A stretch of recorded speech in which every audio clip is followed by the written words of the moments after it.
Hello, everyone. Thank you for coming and viewing us here for this important session on building sustainable food value chains in Asia. And as we all know, food is a very vital issue for us, but the way we've been managing it all this while has been very imbalanced. We actually produce enough food for everyone, but even today, 1 in 10 people don't have enough, and more than 3 billion people cannot afford a healthy diet. At the same time, we end up wasting nearly a third of all that we produce. Current food systems need a change. They've become unsustainable from an economic, social, environmental point of view, and they're also very vulnerable to extreme weather events. What we also know is they're also responsible for nearly a third of the global greenhouse gas emissions. What the world needs is a more resilient and a robust food system so that we can ensure food security for many more people. I just found a report by the World Bank which said that nearly 272 million people are facing food insecurity. That's a very high number that we ought to be thinking about. So joining me today is a very esteemed panel. Let me just share with you quickly, and I'll tell you more about them shortly. I have with me Dr. Naoko Ishii, Secretary General Jok Lim. I have 3 business leaders, Mr. Verghese, Pak Husodo, Anko Subroto, I hope I've said your name right, and we have Ms. Carrie Chan from Hong Kong. Let me tell you a little bit about each one of them. So Dr. Naoko Ishii is Professor and Director of the Center for Global Commons at the University of Tokyo. She has been Deputy Vice Finance Minister of Japan, and she worked with the World Bank, International Monetary Fund, and the Harvard Institute for International Development. Dato Lim was Bruneis Permanent Secretary at the Ministry of Foreign Affairs and Trade, and he's been involved in discussions for the ASEAN Economic Community, as well as several free trade area discussions. I have with me Mr. Sunny Verghese. He is co-founder and Group Chief Executive Officer of Olam International, a leading food and agribusiness headquartered in my home country, Singapore. And Olam today operates in over 60 countries, delivering various agricultural raw materials and food ingredients to over 25,000 customers. And Mr. Verghese is also the chairman of the Human Capital Leadership Institute here. Also on our panel is Ms. Carrie Chan, Chief Executive Officer with Avant Meats from Hong Kong. They're doing some amazing work in the area of research. And besides being a seasoned leader, she is a passionate environmentalist herself and has a keen interest in the diet of our planet. Personally, I'm also keen to know more about the work she's doing, especially in the area of coming out with fish-related products. And we have Pak Husodo Anko Subroto from Indonesia. He's the chairman of Gunung Sewu Kencana. It's an investment with a focus on agribusinesses, property development, and financial services. Thank you, everyone, for making time for today's discussion. Just a note for our audience, if you want to leave any questions, please leave it in the chat box and it will be relayed to me. And I'll try and make time to take as many questions as possible with our esteemed panelists. Dr. Ishii, allow me to begin with you. Food system emissions represent nearly a third of all GHG emissions. And they're also a major factor for the loss of biodiversity and have a severe impact on the Earth's environment. How do you assess where does the region system stand in the global environmental crisis? And also, what is the pathway to bring about a change so that we can work towards a better future for all of us?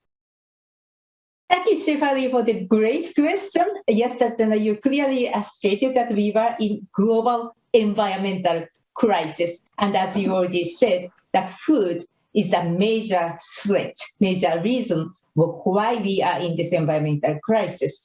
But at the same time, if we were able to transform this food system, this provides a fundamental solution to the global environmental challenge, as well as actually another challenge of increasing social division or social vulnerability. So the food system can do a lot. Going back to your question about what is especially the Asia plays that in it.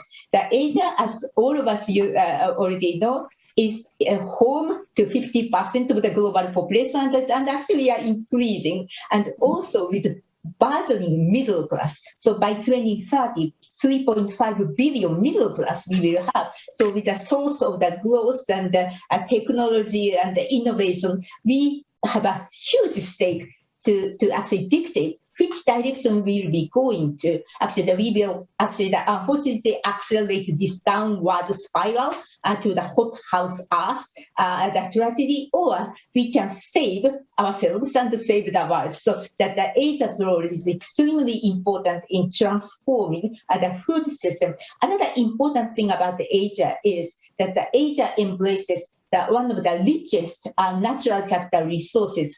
You look at the forest, the rainforest, the land and the wetland, the water, the oceans, and the key ecosystems. So what we can do with those ecosystem and the natural capital also play a very significant role, so that we, Asia, as a producer and also the consumer of food, but also a guardian of the very important natural ecosystems, which provide a lot of service to our sustainable development. So to me, the fundamental solution to transform the food system is how to put a price on the natural capital on which the food system so heavily relies. That right now the problem is that the natural capital is treated as more like a free good, so that we use and we waste it as much as we want as a free good. But we are facing the consequences of this free good and the perception. So if we were able to recognize that the value, the natural capital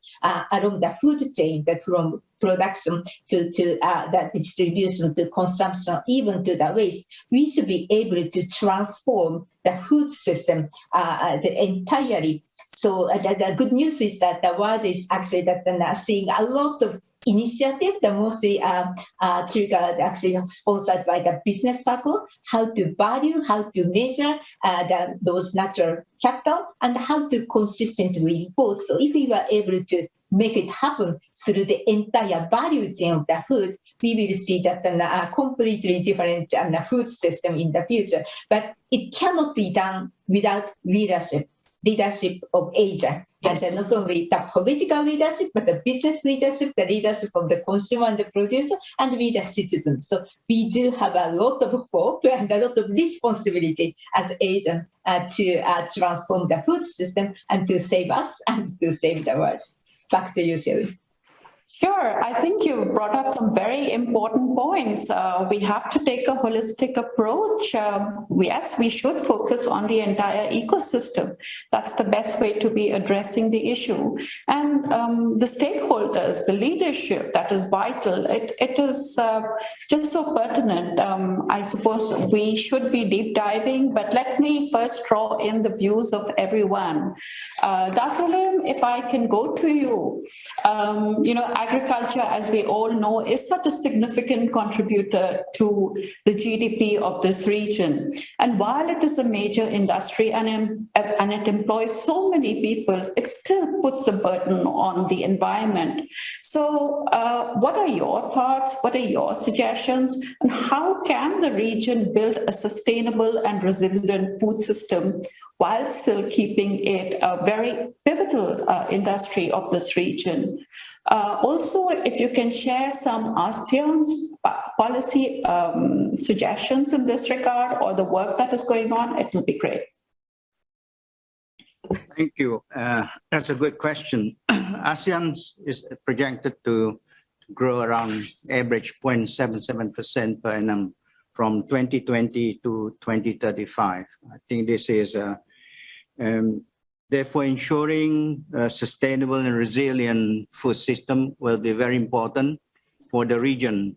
Having said that, I think we recognize that food production increase can also have a multiple impact on environment, such as greenhouse gas emission, water resources, biodiversity, and etc. I think ASEAN therefore needs a strategy to meet the needs of the growing population while ensuring that this is in line with the regional's goal of sustainable development, and also at the same time increase production and provide employment to the rural and to the urban area.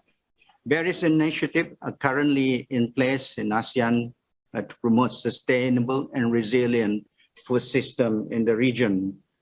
This include, we have a vision and strategy plan for ASEAN cooperation food in agriculture forestry 2016 and 2025, the ASEAN regional guideline for promotion of smart agriculture practices. And third is the multi-sectoral framework on the climate change and agriculture forestry towards food and nutrition security and achieving a sustainable development goal. And also the ASEAN's declaration of the strengthening of the adaptation of drought. But given the importance of the issue, we are working on 3 additional important initiatives to further boost the region's food security, food safety, and food sustainability. First, the development of ASEAN guideline on sustainable agriculture. This is one of the key initiatives under the ASEAN Comprehensive Recovery Framework, which is the region exit strategy to the COVID-19 pandemic. Second is the study on the use of agriculture, agrochemical agriculture production to further ensure that safety to our consumer and protect the health of the farmers and the environment. And finally, I think we have also currently promoting nature-based solution to address important global challenges such as climate change, degradation of land and marine ecosystem. The initiative will help support the regions in identifying opportunity and how to integrate and enhance the uptake of nature-based solution in our cooperation in food, agriculture, and forestry. We are also working towards having engaged in the technology, especially digital technology for sustainable agriculture, and further our people in the agriculture forestry area are looking at cold change management, how we can develop that system in such a way it will help us to increase productivity and to the market as well as to the consumer. So that's the initiative that ASEAN is undertaking. We realize that to keep the area sustainable, we need to do a lot of technology application. Thank you. Great. You've shared very candid comments, and clearly, while a lot is going on, a lot more needs to be done, given what you stated right at the beginning, that ASEAN is looking to grow by 77% in the coming years. So we're living in a region that is going to see a lot of change. But Mr. Verghese, let me turn to you with the twin crisis that we are facing right now. We have the pandemic on one hand, and on the other hand, it's the climate change crisis. I'm still trying to figure out between the two, which one is going to be more impactful, but I think it'll be climate change. And I want to ask you, in the current circumstances, when we've seen movement restrictions in place, border controls, would you throw some light on the challenges you're facing to your business? And, are there opportunities as well? Also, if I can add in, do you see yourself transforming the business model in the coming years? that you've been following so far? Thank you, Shefali.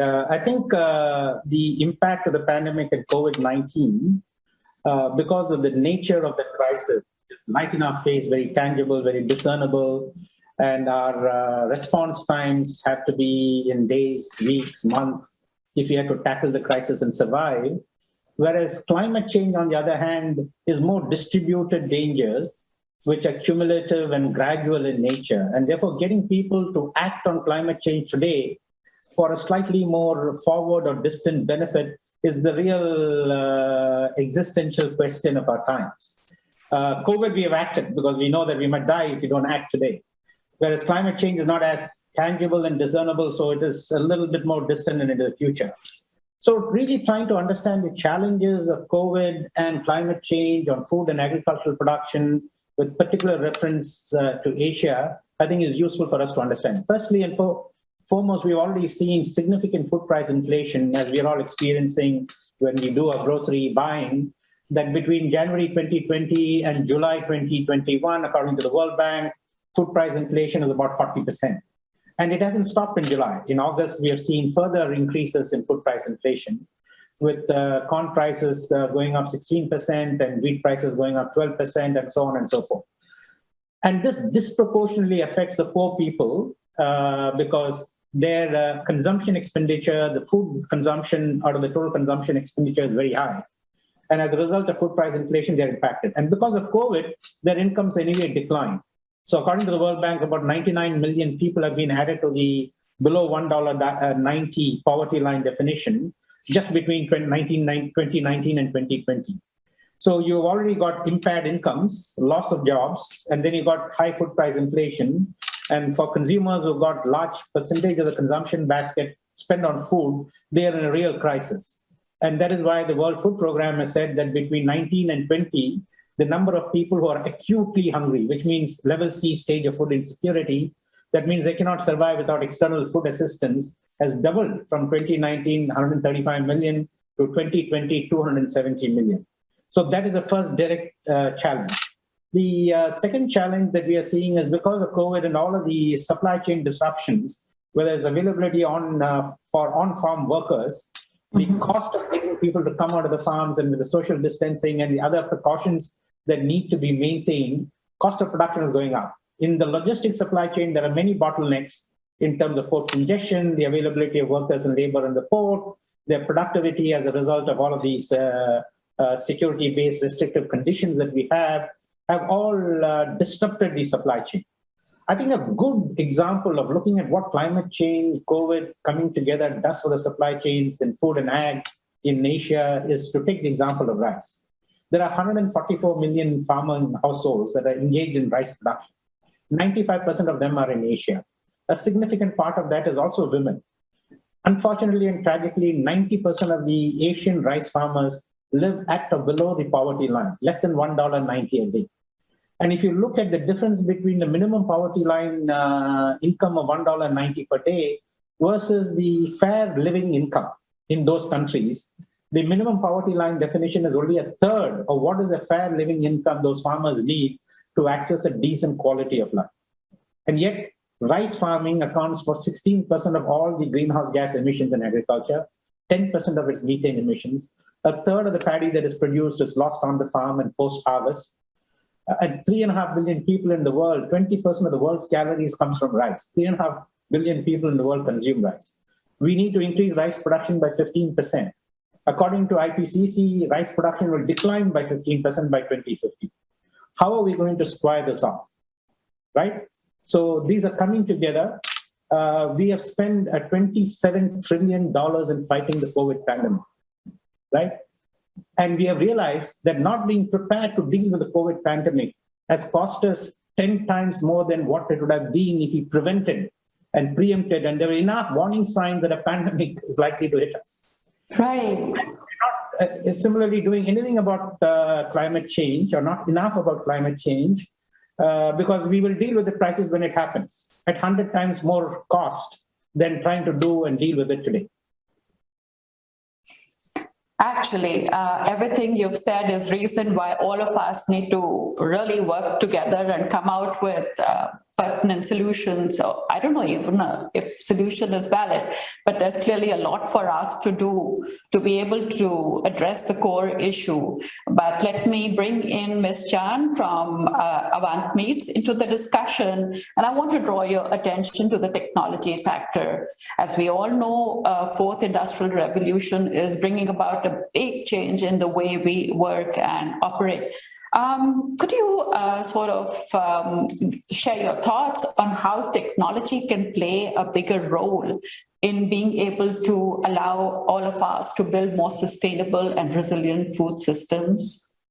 Yeah, definitely. So we work on a solution whereby we explore a new way to produce meat and animal protein. The reason being that we heard about, the challenges of the distribution of the food for animal meat. We actually using 1/3 of the crop that is produced globally, using 1/3 of the clean water is actually going to animal agriculture. If we look at the conversion of the animal feed to the meat product, if we put in 100 units of the calorie into the animal feed, we only get about 10 to 15 unit of the calorie in terms of the meat product that we consume. So if we look at the efficiency rate about 10% to 15%, it means a lot of wastage. So if you ask ourselves if our cars are actually not efficient in using the fuel, actually 80% are actually not used in driving the car moving forward, we will wonder what is the problem there, what can we improve? So what we work on is actually try to remove the animal as the middleman between the natural resources like the crops and the meat product that we want. The technology coming from the bioprocess, which has been very widely practiced in the medical and pharmaceutical field, what is started is actually very similar to bioprocess of making yogurt. They start with a cell culture, like a culture, starter culture. In this case, we pick some cell from a living animal biopsy. We build a very healthy and continuous growing small population of the cells, and then we feed them the nutrient, no different from what we need to consume, like glucose, amino acid, vitamins, minerals, and giving them the right temperature, like pH level and 34 to 37 degrees Celsius in a vessels, like making yogurt. And then in a much shorter time, we can get the animal protein and the meat that we want.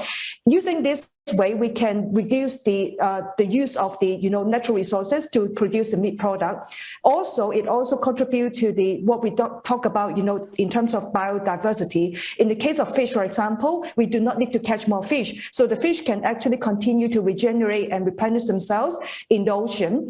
Using this method, we can also address the problem of the long supply chain for some of these meat products. So we do not need to centralize the production in a farm and then fly them around to different parts of the market. We can actually produce locally for the local market, also reducing the carbon footprint. And last but not least, the production cycle, in this case, depending on the meat type, is only about 1 to 2 months time. So it versus, few years for beef, as well as, about a, 9 months to 12 months for fish. It is actually a lot more shorter and, speeding up the process in a way that we can have a more, efficient way and more stable supply of the meat protein for the population concerned. Great. The work you're doing is so fascinating, and I really want to probe in terms of, will consumers take to it? Would you want to give a quick reply? I do want to bring in Pak Kusudo into the conversation. Yes, very quick. I think then we received independent kind of survey different markets. Indeed, a lot of the consumers nowadays realize that the challenge with the food supply chain and the security of the food meat supply as well. So similar to other technology adaptation, we definitely see the earlier technology adapter like 20-30% up to 50% people very willing to up to trying this kind of new product. It is actually more so in Asia. One of the research showed that roughly about 50% of the people in China that responded to the survey actually very open up to this new tech food as well. So we are definitely seeing encouraging sign from that. That's really good to hear. Pak Kusudo, we discussed the twin crisis with Mr. Verghese, but I wanted to get your views on that very issue too. And if you could share your thoughts on the business transformation that needs to happen, like, what are the stages where we definitely need to bring about significant change? Is it production? Is it distribution? Your thoughts, please. Yes, thank you. I think it's mainly production, and to some degree is distribution. The production is that as a agricultural companies, we want to increase yield and reduce using chemical. Actually, those two objectives is not in conflict, is actually incongruent. Because the use of chemical will generate soil degradation, and the productivity. Once upon a time, many years ago, 10 over years ago, we realized that the soil quality is actually getting worse and worse because we just use too much chemical. So the idea is to reduce it. The reduction is actually improve the soil quality by using more organic material. And therefore, the cycle that we use is that we grow pineapples. We have about 33,000 hectares. Right. And the pineapple skin is used for feeding stock to the cattle. So we have about 20,000 head at any given time that would eat those pineapple skin. And then the cycle again would, the manure will be put back to the field for composting, and the liquid manure would go for biomass.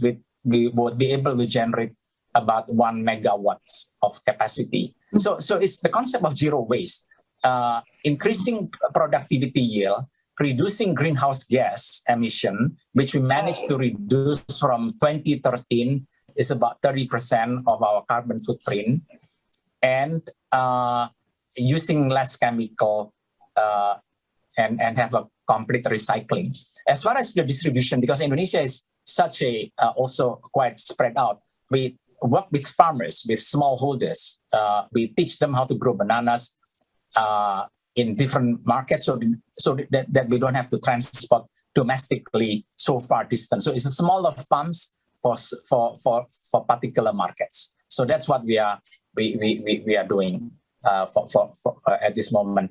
And also a part of the natural capital that the professor was saying is water. And what we do is we build close to 300 lagoons. We capture rainwater. In the past, we used deep well. We use deep well to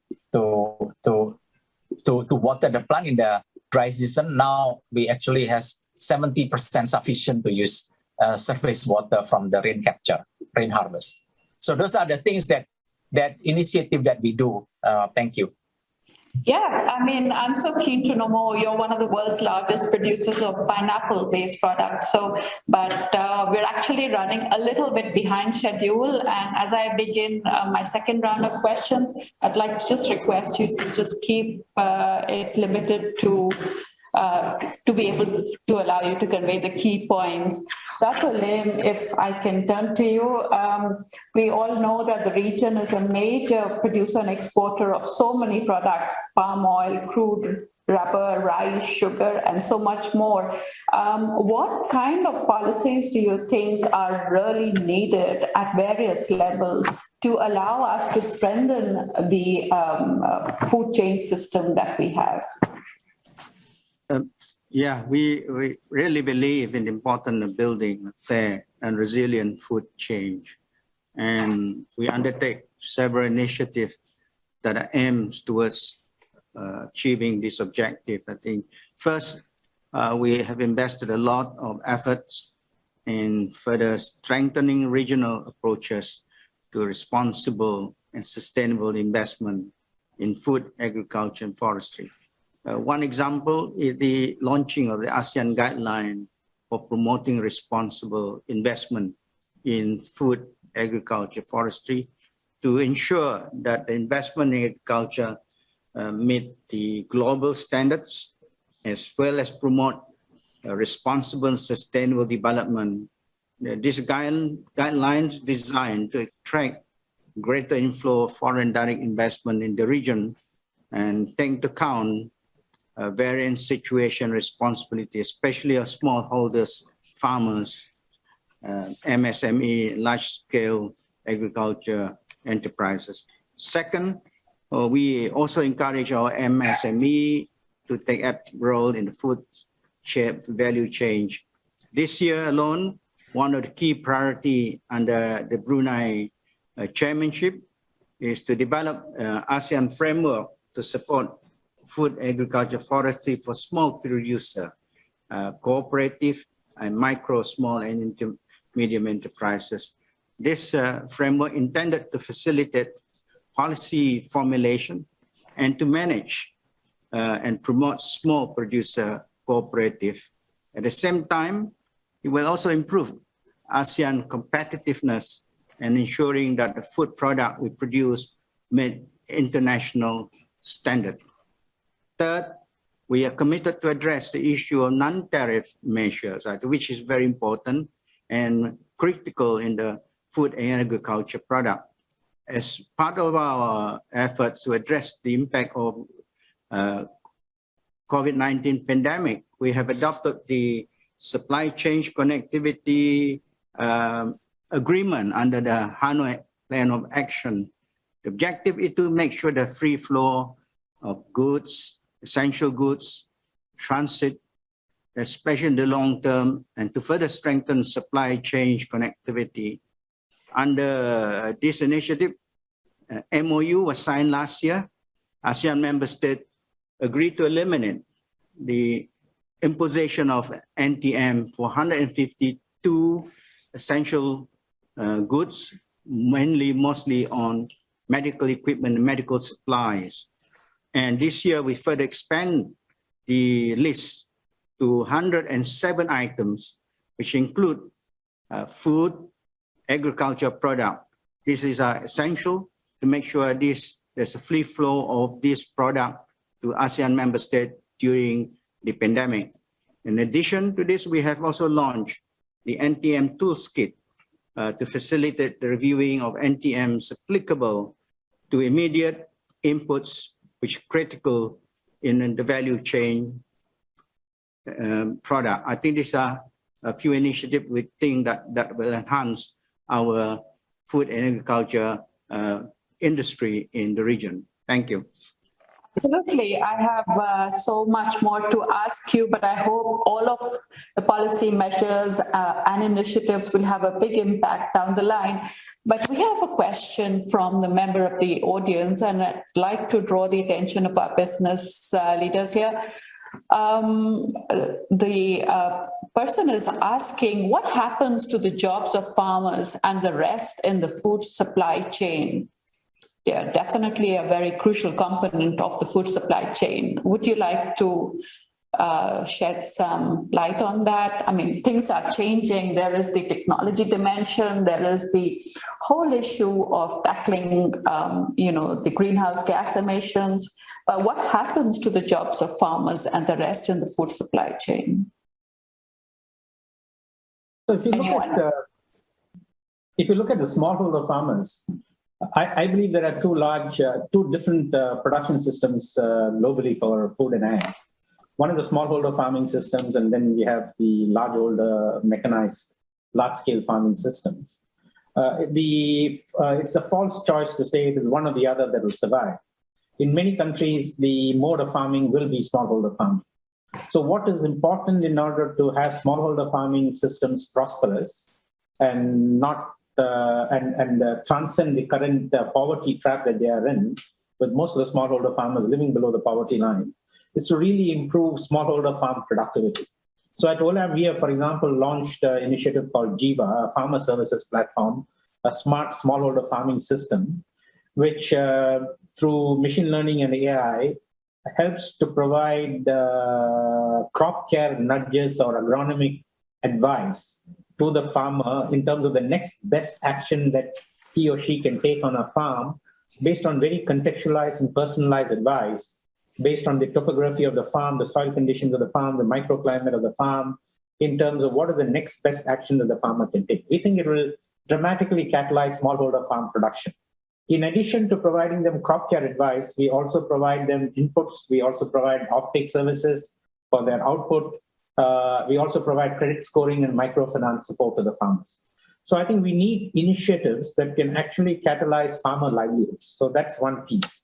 The second thing that we have done is develop a sustainability insights platform for our customers, because most of the transformation of the whole value chain end-to-end to become more sustainable, to achieve system transformation, you need the power of the consumer and the customer. So with the customers, we are offering them now sustainability insights through a digitally enabled dashboard on 10 key sustainability topics. We have more than 350 metrics that measures farmers' living income, to the greenhouse gas intensity of our production, to say whether the granular traceability that we have put in place allows us to source from farms or farmers where there is no child labor or forced labor practices, that it is deforestation-free supply chains or nature-positive supply chains. So that is another initiative. And that initiative is a proprietary to OLAM. We have now decided to externalize it and commercialize it and make it open source. And we've now got a co-creation team of multi-stakeholders, about a dozen stakeholders from the production side, from the customer side, NGO, civil society have now come together to create this sustainability platform as a reference industry platform across the sector. Great. Pak Kusudo, would you like to comment? You deal with thousands of people. Yes. So our program is working with small holders. Is actually rather on experimentation stage at this time. I mean, I cannot claim we are doing well in all sectors, and the numbers is in the thousand, not in the 10,000s. And it has been successful, particularly in two areas. One is the cattle feedlot and cattle breeding, and the other one is smallholders that we do for growing bananas with the smallholders. We managed to uplift the income of the farmers probably 2 to 3 times from the minimum wage, so that farmers don't have to go out of their farm and work in the city to become construction workers. So it's not happening now because of COVID, but so they actually work quite well today. They are all going back to their farmlands. And also we help our facilities to improve productivity yield. Tapioca farmers in Lampung area, in East Lampung, productivity is about 8 to 10 tons per hectare. And we are experimenting today. We are teaching farmers how to, and we have some result that they could grow up to 30 tons per hectare. So it's showing some early result, and we buy those products back because we guarantee if they don't harvest early, because if you harvest early, the starch content is very low, and that's what they normally do. So if we talk to them, if you can keep it up to maturity, up to the optimum level, you will get a better price. So we are working also with the local governments. I think we are trying to. We haven't been successful to work with local government. Is to create an externship for the local government to be trained by us, so that they can go back to. So we participate in the government capacity building, so that the local government could help the region to build their capacity. So that's on the experiment stage now that we are doing.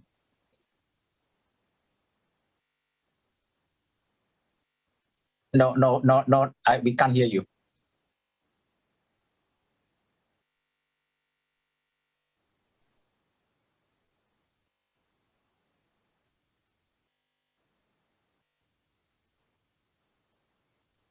Mic, yeah. The mic seems to be not working on Shefali's side. Okay. Sorry about that. But Dr. Ishii, let me slip in a quick question. You know, Japan imports nearly 60% of its nutritional needs, and I was keen to know, do we need to make about major changes to manage the supply chain part of it? Yeah, absolutely. Yeah, I just want to also that put a globalization aspect in this and a very exciting conversation because Japan imported the 60% of the food, and when we measure that the environmental impact of those external the aspect, that it revealed a very striking fact that we are quite okay internal domestic production side on the biodiversity, land and water, but when we introduce the spillover impacts through the trade and the importation, that our score completely changed, and we realize that we destroy a lot of natural capital through this and the importation, and that we are waking up with this fact. And there is a growing interest of the consumers and the retailers, the supermarket, the trading companies, how we can actually clean up to make our value chain much more sustainable. So that's why I emphasized in my opening that it's extremely important to visualize, to make this environmental cost and value of natural capital, visualize it and then pass it from production to consumption so that we are able to provide those information to consumers. Somebody mentioned that we need to actually employ the consumer's power, and but for consumer to act on, that they need the information. That's very, very important. I was just listening to Sunny's that this sustainability platform that I hope that can also reach to the consumer end of the beyond the borders, so that we can be a part of this this challenge. And I'm a little worried about this COVID-19. Some have put the argument to promote local production and local consumption without really thinking how to make the entire value chain much more sustainable. So while I fully understand the importance of this and smallholder farmers' sustainability and livelihood, we also want to make sure that the entire value chain, that we will have the right information to be passed so that the entire value chain can be transformed. We need to not only price on natural capital, but human and societal capital. Back to you. Thank you. Yeah, thank you. I think you brought up a very key factor, the role of information. And I think perhaps the biggest learning that we need to share is that it's very important to have conversations, and perhaps many more such conversations, not only at the international level, but at national level, at community levels.